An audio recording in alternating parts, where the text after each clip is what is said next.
Was she on camera and is? Hey everybody, welcome back to my YouTube channel, #MovieBae. I am MovieBae, and in this video, I am going to be doing a review over Love is Blind Season 7, episodes 1 through 6. But before I get too into it though, I would like for y'all to drop down and hit the subscribe button. Thank you. Because here on MovieBae, I do reviews, reactions, and commentary to movies and television. And if that is the type of content you like, you might as well stick around and hit the subscribe button. And if you find yourself enjoying my commentary along the way, don't be afraid to give me a thumbs up and or drop a comment down below. So I did review Love is Blind Season 6. That was my first Love is Blind that I watched all the way through. I also reviewed it. If you don't know, now you know. Okay, run the reviews back. Go to the playlist, go to the Netflix playlist, run the reviews back. I feel like season 7 is starting off good. You know, I usually don't like the pod episodes because like don't care. Um, but the love triangles really get me through those rough, boring times. And I feel like we have a lot of similar personalities, just like last season. Hannah, for instance, she's definitely the new Megan Fox. I can't remember old girl name right now. But anyways, before we get too into it, let's start with our first couple. So how I do my reviews, y'all, I do go storyline by storyline. It kind of just keeps me on one track mind. Okay, so we're gonna start off first with G and Taylor. There are a couple over here on the top left hand corner. Now I actually like them together initially right off the back. They both they're in the science field. I don't know if he plays sports too, but I think that they both play sports. I know for a fact that she hoops. And it wasn't until Garrett started freaking out that Taylor might not be white. I was like, bro. So first she was like, I don't even remember how the conversation started, but she was like, I feel like I can't tell you my mom's name because then you're going to know my ethnicity. And then he literally started losing his mind. I've only dated white girls, da da da. And I was like, okay, but do you know what show you're on? You know it was a possibility that you wasn't gonna run into a white girl, right? And he was like, oh, I feel like you're being calculated and you're trying to deceive me. What are you talking about? Because I don't want to share that information on a show called Love is Blind. Really? Okay, make it make sense. So luckily though, G got out of his head and they got back on one accord. The only other conflict that they ran into is how he wants to have kids soon and she has a timeline for like 5 to 7 years. I'm not gonna hold you. If I'm not mistaken, I think she like 30, 31. 5 to 7 years is pushing it. 5 to 7 years is pushing it. And I'm not just talking about, age wise, I'm definitely talking about health wise, even if the baby comes out healthy, it's just risky, the older that you get. However, Gary does end up proposing to Taylor. And I think that they are a very cutesy, really demure couple. When they go to Mexico, I don't really see any errors, like issues, like things that I need to take note of. But also it could be because I don't know, like when they just kind of like just start talking and just kissing. Like I feel like Netflix has been lingering on the kissing episodes a little bit too long. I mean the kissing scenes a little too long because it starts to make me uncomfortable. But aside from that out of all the couples, they are the only couple that is not smashing. And kudos to y'all. You know what I'm saying? Really get to know each other for real because the next step is marriage. You know what I'm saying? Let's go to our next couple. I'm going to like the more tamed and mild-mannered couples, and then we're gonna get into the tea towards the end. All right. So our next couple is Stephen and Monica. Stephen and Monica, top right-hand corner. The only notes that I have for these two, literally look. Oh, wait, y'all can't see. Those two last bullet points. That's what I have for them. Stephen thinks that he's black. Stephen found out that his dad is 3/5 African descent, which is 60%. So your dad is 60% black, and you, my good sir, that literally makes you Drake's son. You're not black. You're not black, bro. And then on top of that, Monica kind of made that like her, oh, so he's got me. He found out that he's like not even really black, but he went out and bought all these black books. And I was like, okay, so you like him because he bought black books? Like, what? White guy buys black books. Yeah, he's a winner. Okay. But let's get into they get engaged. I like Steven to an extent because like when they did the reveal and he did the the posing, I said, okay, he a little funny. Okay. I like him a little bit. But then it wasn't until they got to Mexico and he made this comment and it just kind of rubbed me the wrong way. And it reminded myself as to why I don't think interracial relationships will work with me, because what the you mean black girl headband? Steven, aren't you black? But what do you mean black girl headband? Why couldn't you just say headband? So in my personal opinion, I feel like he's infatuated with blackness. And to me, that's weird. I think he probably likes Monica because she's black and he wants to be close to his 1/5 blackness. And to me, that's weird. However, Steven is not the only red flag in this relationship, because I think it was episode 6, in fact, where Monica kind of really pissed me off. And it was after, all the couples met up. And so they're back at home debriefing everything. And Steven is just talking. Like he's jumping from topic to topic. Oh, the girls love me. Or I thought it would be a little more difficult being integrated by them. Or I think these people are the strongest couple. Not the strongest couple, but like I think that they're a strong couple. I think that they're good. And Monica's just sitting there and she's getting annoyed because she's like, Steven. And he's like, oh, am I being too chatty again? I'm sorry. And then she sat there in silence, eating. I was like, okay, well, you made him be quiet. Like, don't you got something to say? And then she just sits there eating. And she's like, you really need to learn how to, what did she say? You really need to, take up space or something like that. I don't know. But basically, he was talking too much and she couldn't get a word in. But when he stopped talking, she wasn't saying nothing. Like, don't start. Don't start. Because honestly, that would make me mad. You know what I'm saying? And it goes to my personality, because I'm the type of person who I'm a really private person, honestly. So when I am comfortable enough to just talk to you, where I might be talking too much, I might be talking my head off, don't tell me to be quiet. You want me to be quiet? All right, you ain't got to worry about me saying nothing else. You ain't got to worry about me saying nothing else. Period. Like, I just really, really thought that was rude, especially when he stopped talking. She just sat there. Like, you act like you had something important to say, so say it. Eventually, though, she ended up hinting at another couple kind of like having off vibes towards the end of the party, and we'll get to them later. Now, the next people I want to talk about Marissa. Now, in the past, Marissa had a love triangle between Bodie and Ramsey. And honestly, I think she chose the wrong person. Let me explain. But I can understand her point of view. Okay, so let me explain. So Bodie and Marissa both have a military connection. Like, to me, their conversations were just loud and vibrant and all laughs and all smiles and good vibes. And then when it came to Ramsey, I feel like their conversations were really boring. However, I feel like Bodie is what she's used to. And Ramsey fits her desired lifestyle, because they had the conversation where Marissa kind of wants to be like the breadwinner. And I think Marissa is a dominatrix, okay? But we're going to get into that a little bit later. But Marissa wants to be like the breadwinner. She's a lawyer. She doesn't want to be at home taking care of kids. She don't want to be doing all that. And Ramsey aspires to work remotely from home. So it's kind of like, perfect. You can be my house husband.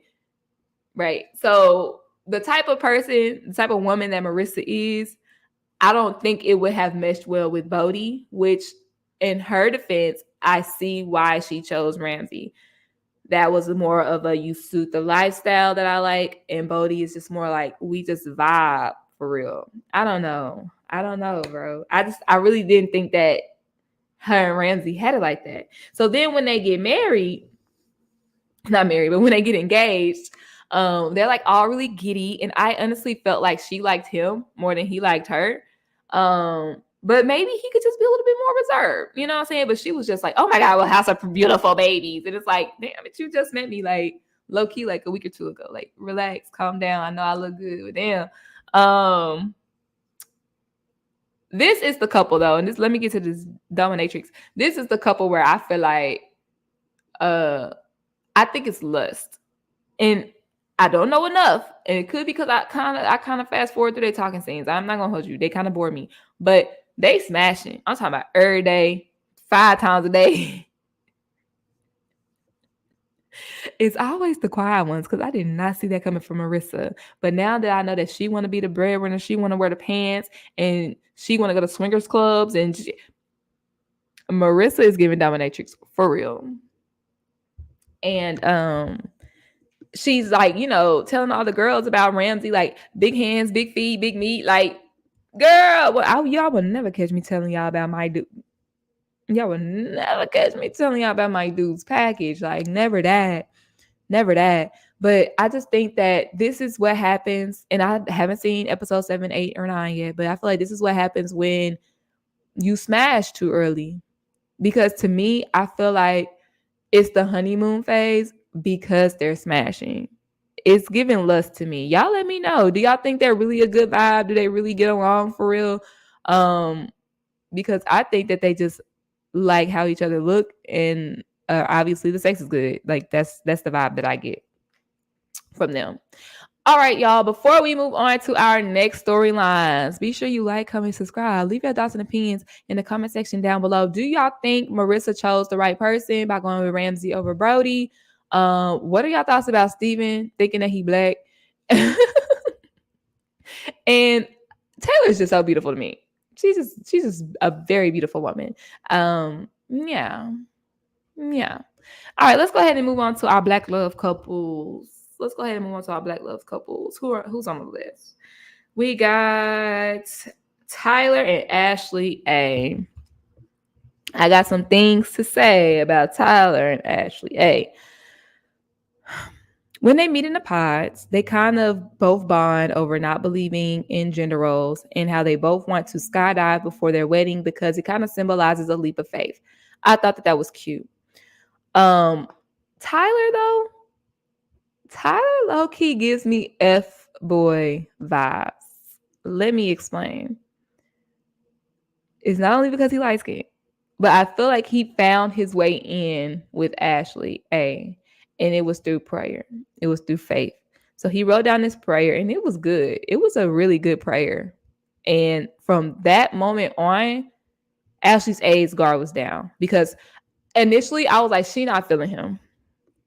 And then he pulled that prayer out and she was putty in his hands. Ashley A reminds me a lot of myself because she seems hard, if that makes sense. More so like hard, like in hard to please, hard to get me there because I've been hurt so much, you know what I'm saying? So my guard is up and it's going to take a lot. It's going to take a lot of work for me to get it to come down.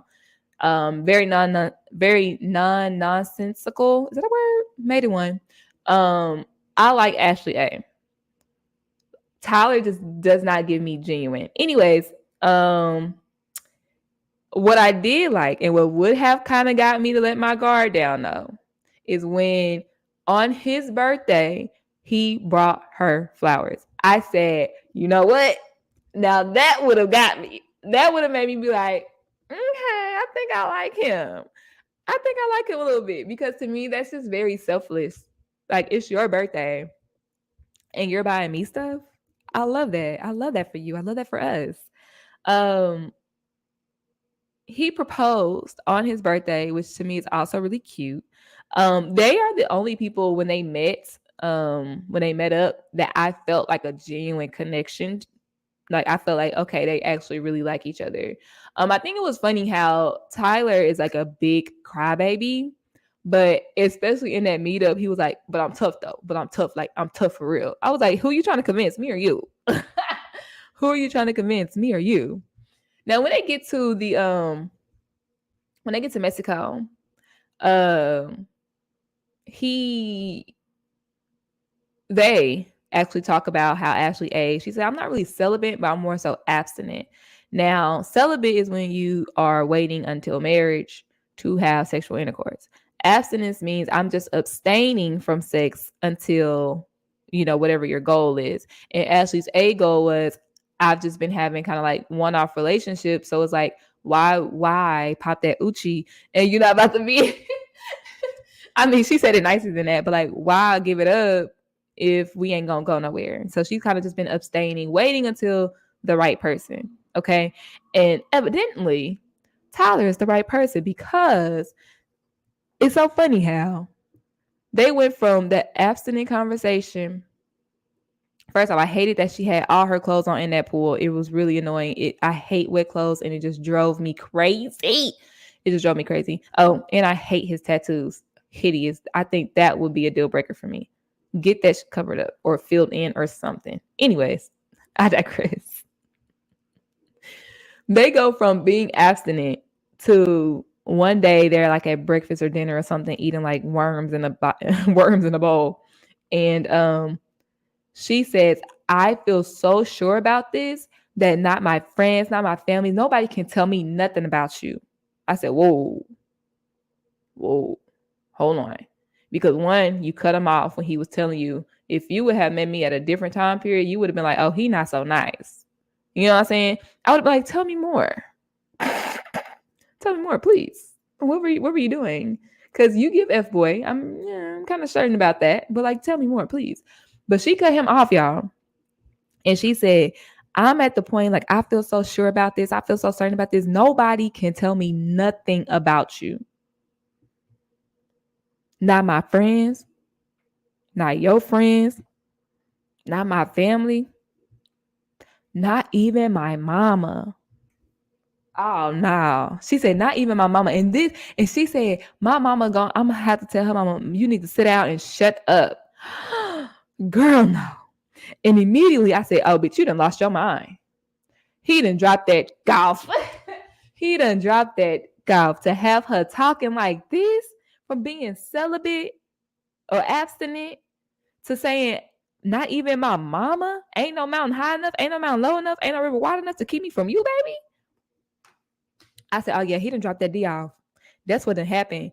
And it must be good, because to say that you're not even going to consider what your mama got to say is crazy work to me."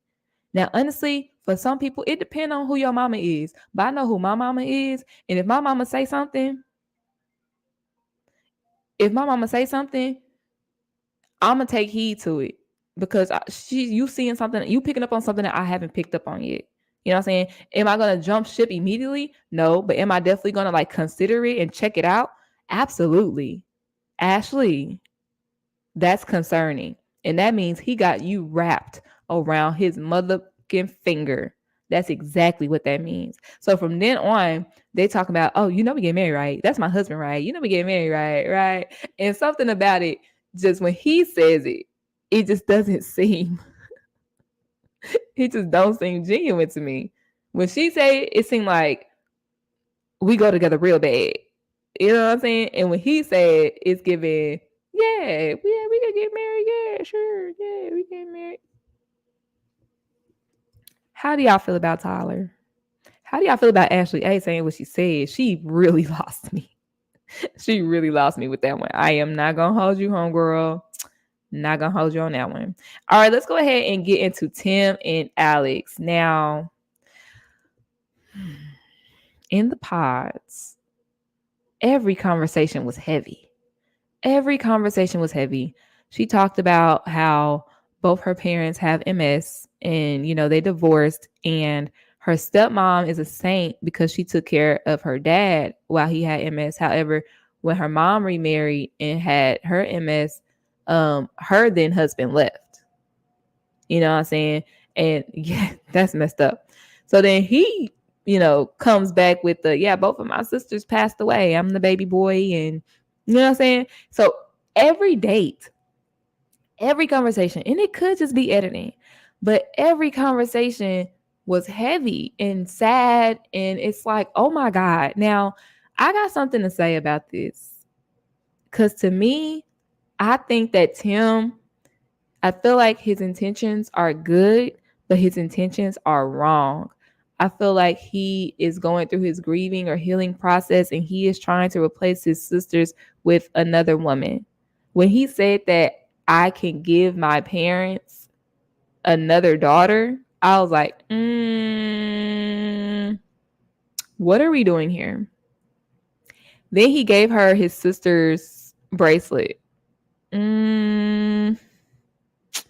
What are we doing here? Like, I feel like he has a good heart. I really do. But I feel like this is like an outlet. I don't know the word I'm looking for, but I feel like it's an outlet for his grief or for his healing. And that would make me scared. That would make me nervous. Like, what if I'm not another daughter? Like, what if they don't even like me? You know what I'm saying? Like, it's just, I don't know. And it's something about, like, I feel like I have no idea, y'all. It's hard for me to explain what it is, but it's weird.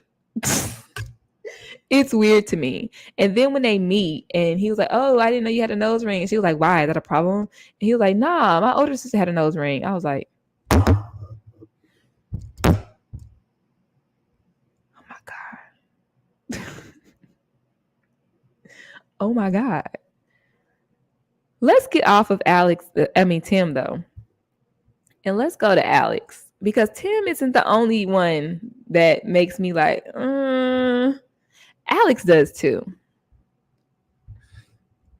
Let's talk about Alex. So Tim, I don't even remember where the reference came from. I thought he was a cute dog or something, but he always talking about it's the dog in me and he barking and stuff, right? So when they meet, he does that barking thing.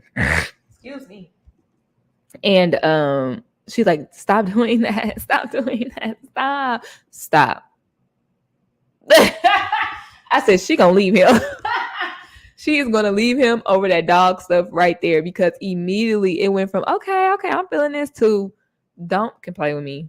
I will walk off right now and leave you, because no, I'm not about to go through this the rest of my life. You can see her contemplating her life choices at that very moment. So you would think that it was just the dog thing, but to me, I feel like she is a picky ass bitch. And she's getting on my nerves. It's like, I can't even recall, but I wrote it in my notes. She's a picky ass bitch and she's getting on my nerves. It wasn't even just the dog thing. It was something else too. And it's just like, girl, stop it. Then they had the conversation about her, how she is known to have anger issues. She used to have a little bit of a temper. And I said, uh-oh. Uh-oh. What you mean you used to? How long ago was this? How have you been working on yourself? How do you know that you've changed? How do you know that you're making progress? When all the couples met up, I feel like either this light is bright or my lashes are heavy, but I cannot see my eyes. Okay. But when the couples met up, first off, Tim was slushed. That man was drunk off his ass. He reminded me of somebody drunk uncle, because when Nick D was telling him about the duck situation, he was like, man, you gotta keep it player, man. You gotta be cool, man. You gotta be smooth. Stay smooth, Nick. I was like, what are you talking about? What? He was drunk off his ass.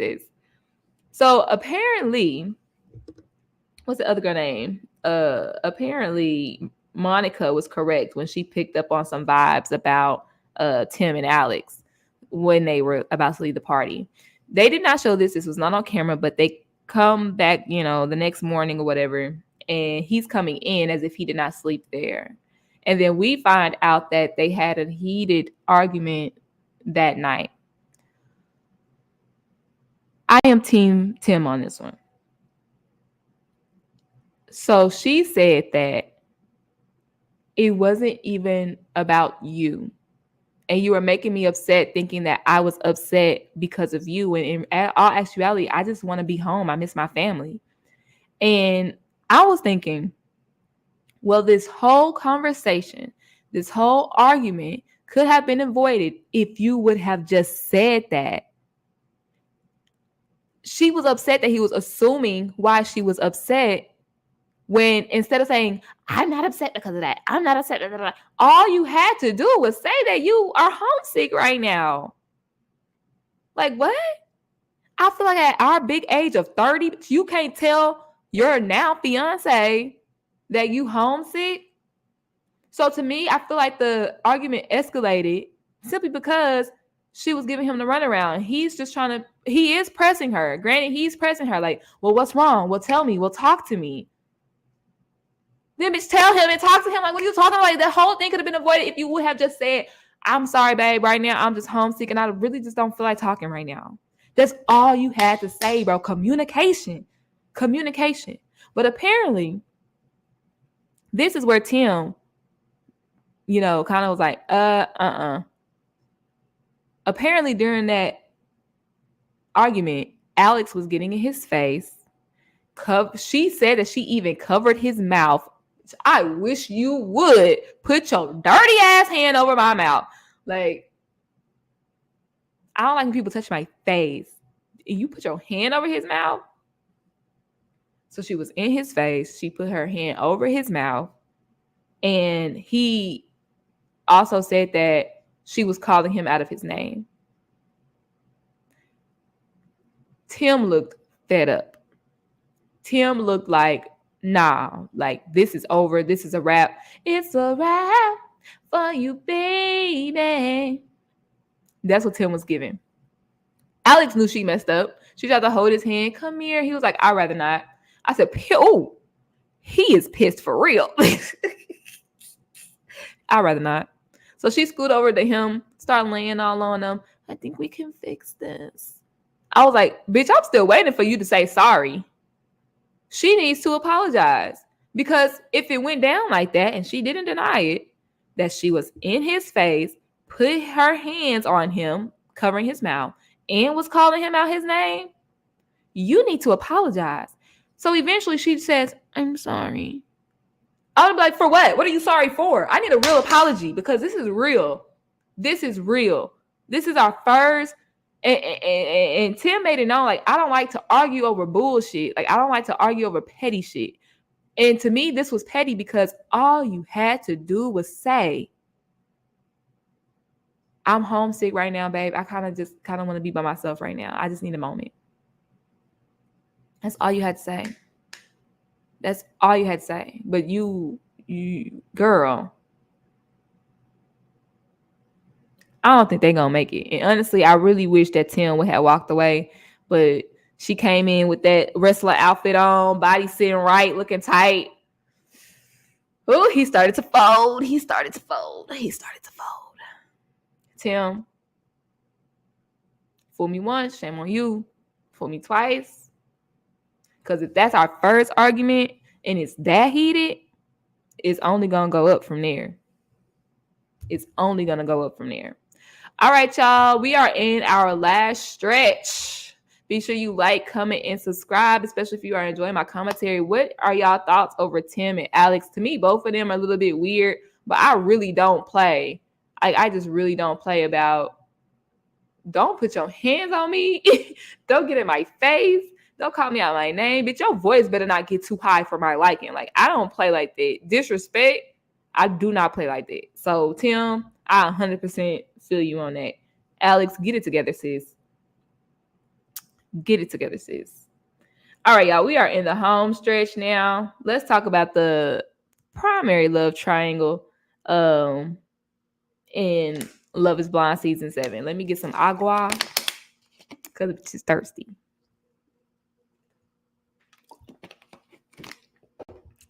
I wonder what I'm going to eat for breakfast. Anyways, who I want to start with? Let's start. Yeah, of course, we have to start with Leo,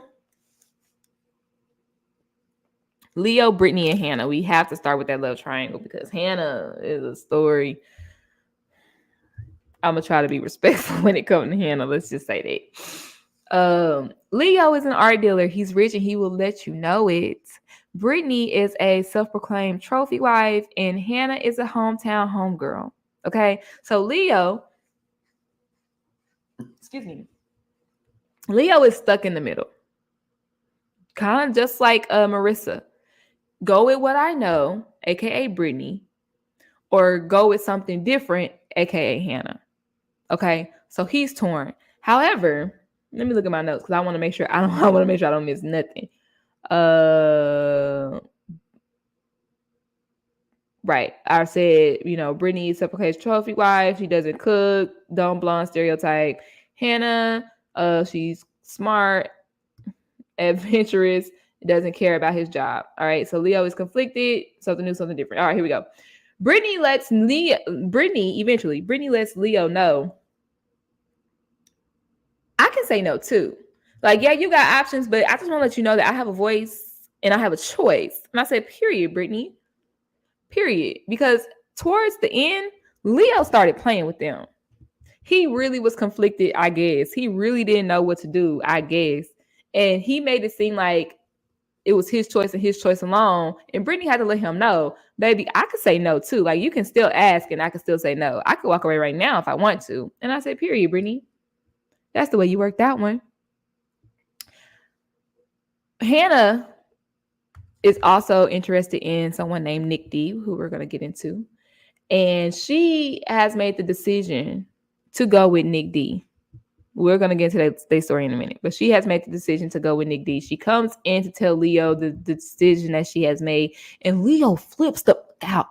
Oh my God, tell me it's not serious. I just thought that. Why would you tell me that? Is it because you talked to him first? If I would have talked to you first, would you have said yes to me? And just, oh my God, like manipulating the out of her. Hannah walked in confident, like Nick D is my man. And she left in tears talking about she confused. She don't know what to do.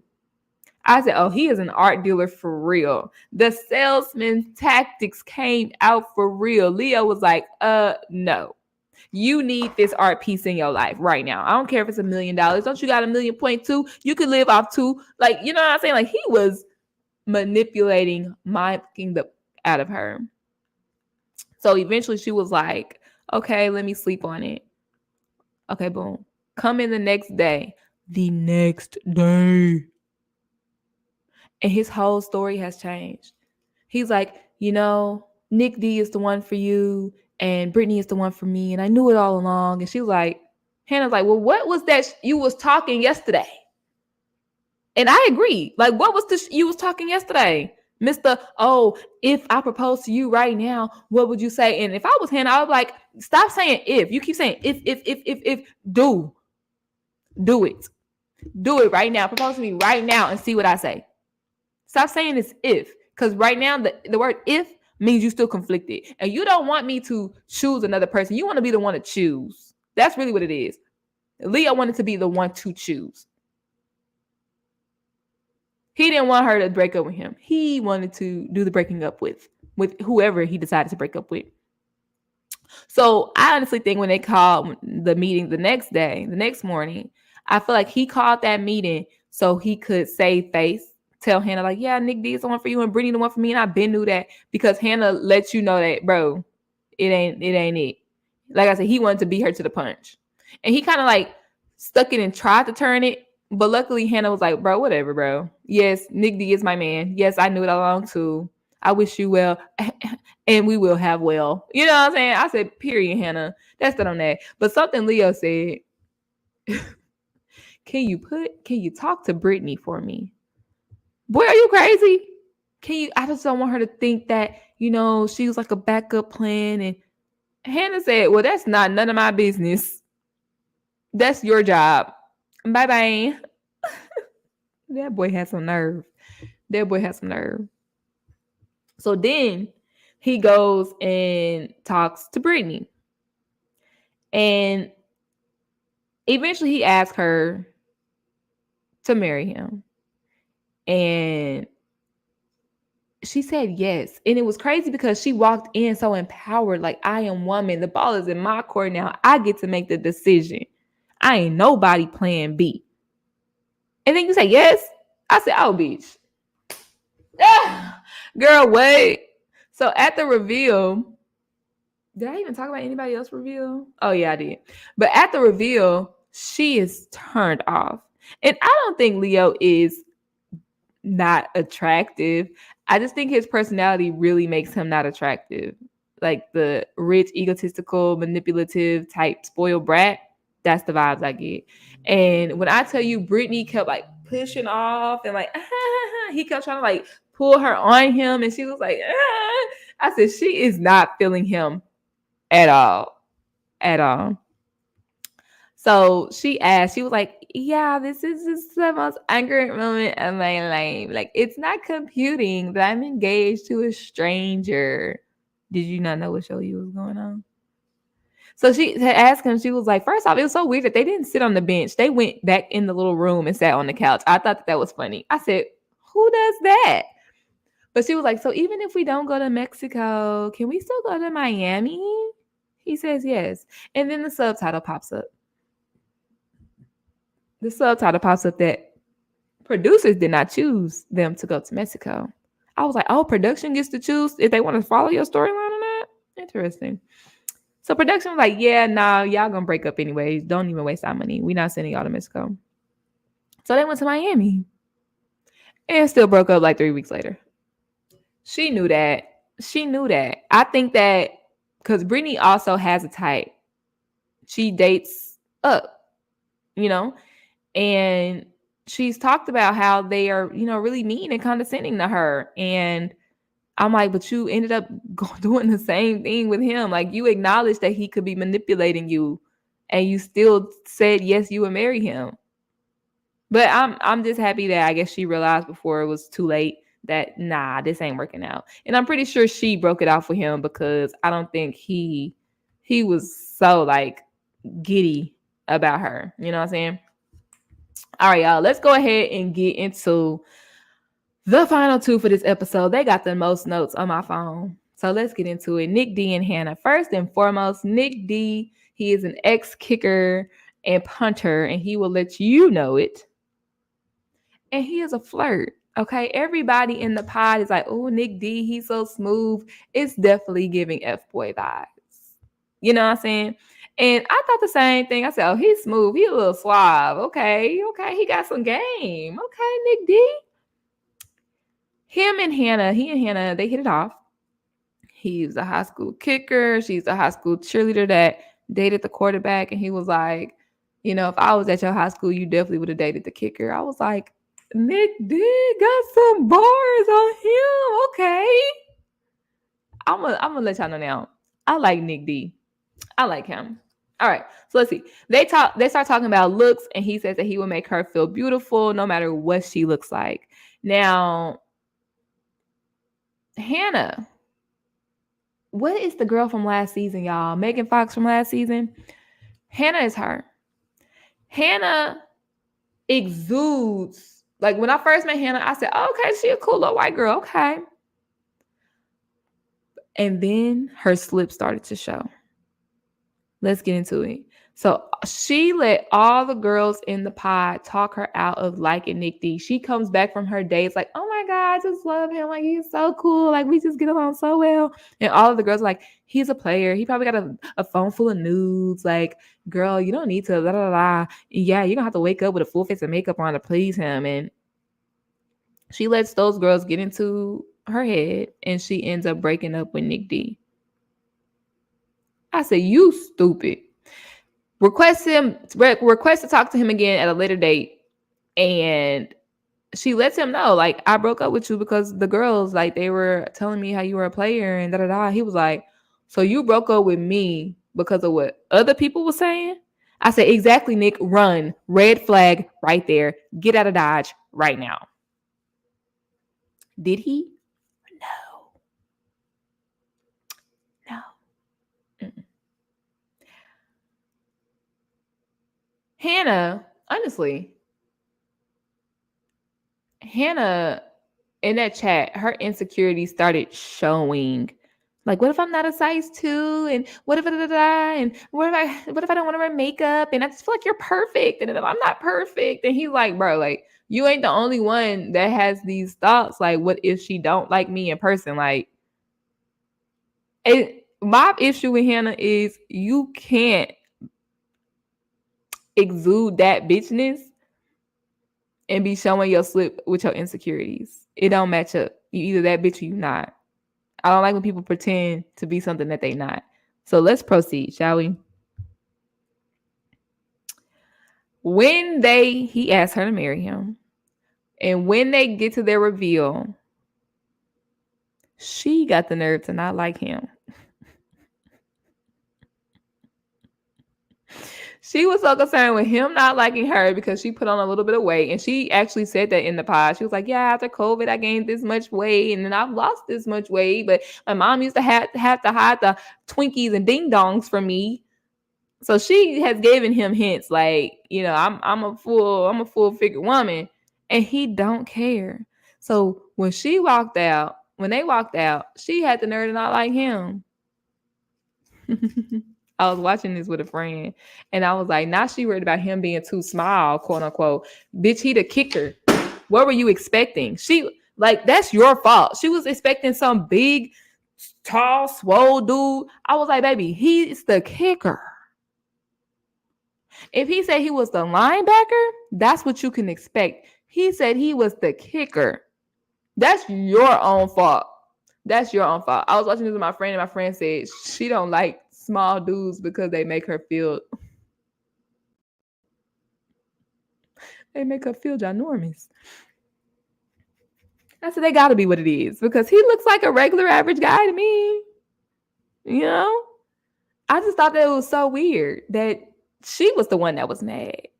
And you had heels on and y'all were the same height. So when you take your heels off, we're not gonna be the same height. Like, relax. We all the same height when we laying down anyways. Come on, short king.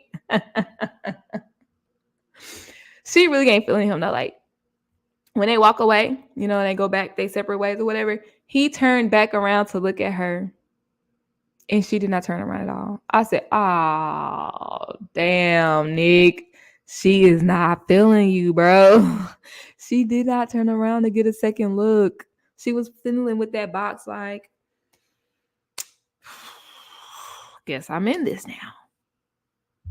Now, when they get back but when they go to Mexico, the vibes are a little bit better. Still awkward, but they're starting to warm up to each other. And then they played this song that I downloaded on my phone called Insomnia. I said, okay, that scene was kind of when they was in the pool and she was in front of him, and then it was the edit. I thought she was about to go under that water or something. I said, oh, wait a minute, I need to get this song on my phone because the vibes. I thought that's what was about to happen. I thought Netflix was turning into Cinemax for a minute. You can tell they definitely smashed that night because the next day, Hannah's slip started showing. Let's talk about it. Let's talk about the duck. Hannah's slip started showing. Let's talk about the duck. Okay. So they sitting out at the beach and he looks at these ducks and he's like, I want to go ride a duck. And she was like, don't ride that duck. It's going to give me the ick. I hate that word. Hannah, you are the ick. You're the ick. With those ugly ass overalls you was wearing when y'all went to meet all the couples. Girl. Goddamn overall. Everybody look all cute and grown and you look like what the anyways. I'm being respectful. I'm gonna be respectful.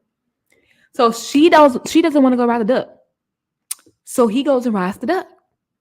When he goes over there, there's this older Spanish lady, and she was like, "Oh, what are you doing? I want to ride." He's like, "You want to ride?" Yeah. So he invites her over to come ride the duck. Nothing wrong with that. And keep in mind, bitch, you didn't want to ride it. So he's telling the lady about the rules or whatever. She was like, "Where are you from?" He was like, "Oh, I'm from the States." All right, so what we're going to do is, now, granted, I feel like the lady was flirting with him or trying to. And guess what Nick kept doing? He kept turning the conversation back on the duck.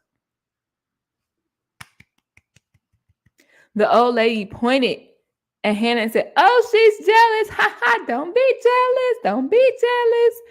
And Nick does this laugh. And then he turns the conversation back on the race. He raced with the lady or whatever. And they go their separate ways. He's like, thank you so much. Yeah, you're a great competitor. Ciao. See y'all. Hey, y'all have enjoy your vacation. And she was like, he can't be trusted. Bitch, what? First off, that lady was old as hell. First off. Second off, he didn't do anything inappropriate. And y'all don't know me, but I'm quick to call out inappropriate behavior.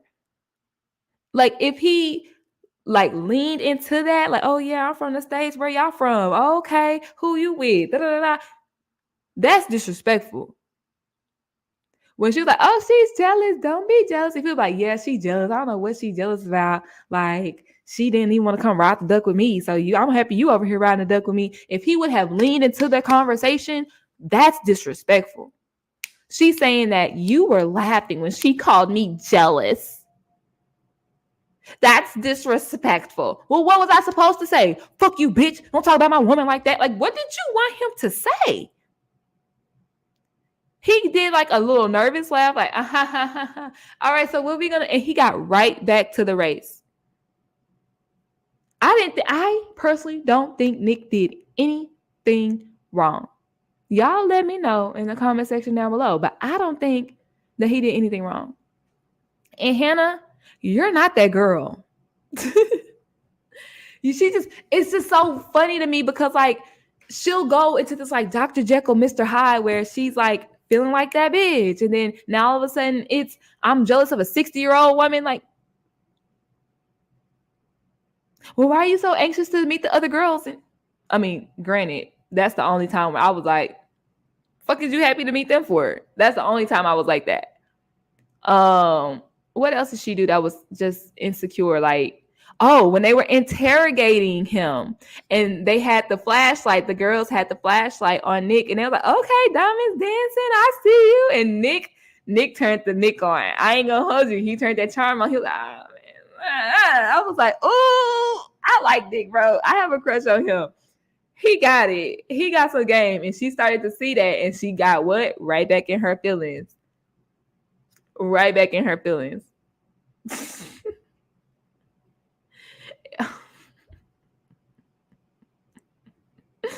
Oh, Hannah.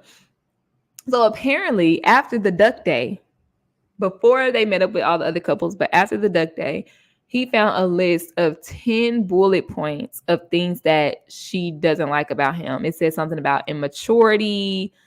He's delusional, which that one really caught me. I'm like, he's delusional? He's immature because he wanted to ride a duck? You too cool? Yes, she said, I'm too cool for that. Bitch, you're not. You too big for that. Maybe that's why you ain't want to ride it. So annoying. So annoying. But the episode, I don't know if the episode ended like this, but he was like, she was like, well, there are some things that I think that we need to discuss before we move on. And he was like, I agree. Woo, but I tell y'all, her face was like what? He's like, yeah, you ain't the only one that's delulu. I said, oh, Nick. Get her, Nick. Bitch, you ain't the only one that can make choices around this bitch. The fuck? You ain't the only one that's concerned. You ain't the only one that got worries. Because first off, you broke up with me because of what other people said. Right? Then you mad that I rode a duck with somebody that I don't know, that I didn't try to talk to, and you didn't want to ride. Now you mad at that. And you want to know what? That's how I knew they were smashing. Because once she went from not liking him, not really caring, to now you mad that other people talking to me. He dropped that golf. He dropped that golf. Yeah, Nick D and Nick Nuts or whatever they said. Yeah, he dropped that golf. And that's why she was jealous the next day when he went to go ride that duck with somebody else. That's exactly what happened. But I like that Nick let her know, like, yeah, you ain't the only one that got some things to think about. And that's on period. Let her know, Nick. All right, y'all. I think I've said everything that I want to say. Be sure you like, comment, and subscribe, and stay tuned for episodes 7, 8, and 9 review, because I am going to probably watch those now, and I'll probably be recorded. What's today? Friday? I'll probably record it either later tonight or early on Saturday. So the review is going to be coming out real soon. Let's just say that. So make sure y'all hit the notification bell, stay tuned, and I think that's it, y'all. I will see y'all next time. I'm waiting on, because you know how they do that next on. It looks like Tim is gonna take Alex back. I don't know why Nick D has his hand on somebody else's thigh. I was like, oh, Nick, that's not a good look. Old girl mama, she was like, I'll cut you off. And I said she looked crazy enough to do it. And who else had something? I think those were the only 3 people that kind of like really stuck out in my mind though. But yeah, so I'm about to go watch these episodes. Don't forget, like, comment, subscribe, and I will see y'all next time. Bye.